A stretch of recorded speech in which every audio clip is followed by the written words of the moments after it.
you up in a meat grinder, and the only thing that comes out that's left of you is your eyeball, probably dead.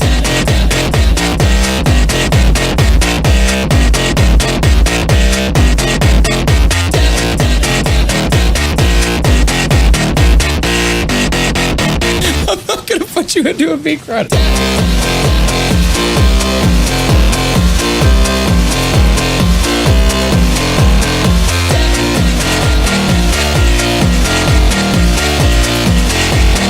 It wasn't that, it wasn't an instant kill move. You still got like this part of your finger left.